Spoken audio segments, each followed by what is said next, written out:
Hi, this is Brad Constantine, and this is a podcast recording of the Old Testament. Although this is not an official recording of the Church of Jesus Christ of Latter-day Saints, every effort's been made to be as doctrinally accurate as possible. I'll be using for the text the Joseph Smith translation of the Old Testament, along with many commentaries from general authorities of the Church, BYU professors, Bible scholars, and others. This format will be very detailed, and so if you want a deep analysis of the Old Testament, you come to the right place. Thanks for your attendance. Hi, and welcome back to the Old Testament podcast. This will be for episode Exodus chapter 37. Let's just dig right in. Verse 1. And Bezaleel made the ark of shittim wood, or acacia, 2 cubits and a half was the length of it, and a cubit and a half the breadth of it, and a cubit and a half the height of it. And he overlaid it with pure gold within and without, and made a crown or border of gold to it round about.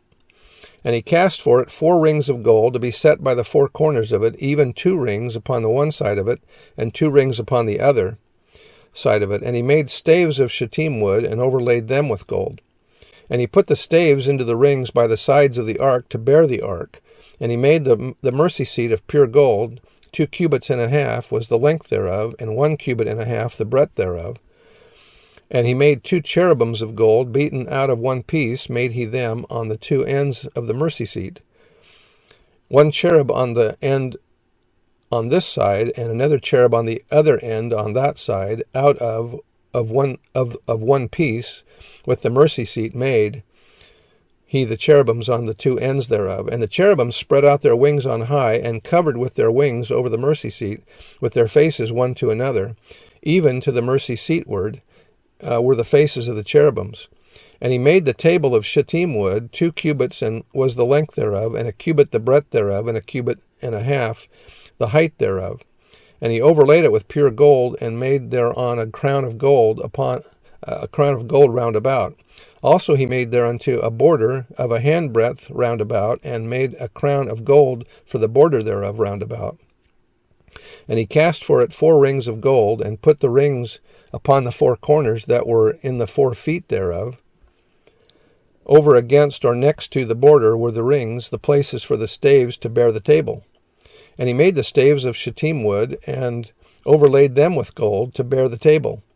And he made the vessels or utensils which were upon the table, his dishes and his spoons and his bowls and his covers to cover withal. In the Hebrew says the jugs for pouring libation of pure gold. And he made the candlestick of pure gold, of beaten work made he the candlestick his shaft, and his branch, or its branches, its cups, etc., his bowls, his knops, or its buds, and his flowers, and were of the same. And 6 branches going out of the sides thereof, 3 branches of the candlestick out of the one side thereof, and 3 branches of the candlestick out of the other side thereof. 3 bowls made after the fashion of almonds in one branch, a knop and a flower, and 3 bowls made like almonds in another branch, a knop and a flower, so throughout the 6 branches going out of the candlestick.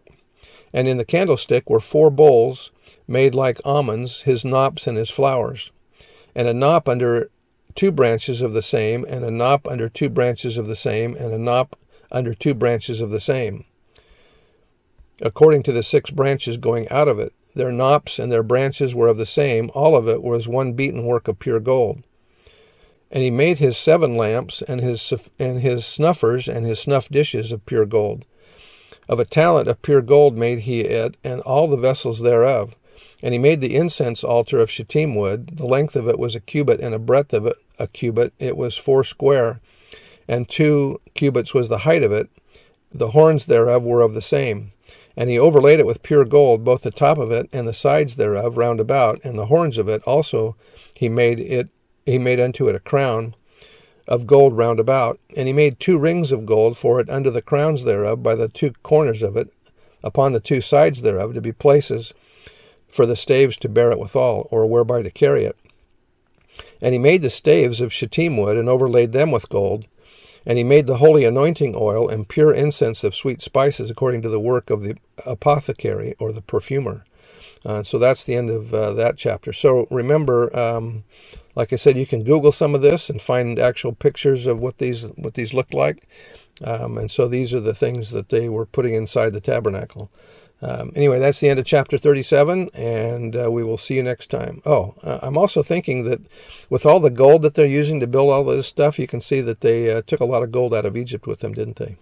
Because they didn't make it, they didn't mine the ore or the gold while they were traveling. So this is what they took from Egypt. See you next time. Bye.